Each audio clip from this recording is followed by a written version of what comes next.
تکبیرات تشریق کس پر واجب ہے، کب سے پڑھتے ہیں اور کتنی دفعہ پڑھتے ہیں؟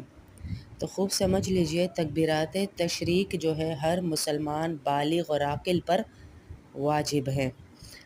9 ذی الحجہ یعنی کل فجر کی نماز سے لے کے 13 ذی الحجہ کی عصر کی نماز تک آپ نے تکبیرات تشریق پڑھنی ہیں۔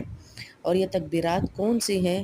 اللہ اکبر، اللہ اکبر، لا الہ الا اللہ، واللہ اکبر، اللہ اکبر، وللہ الحمد۔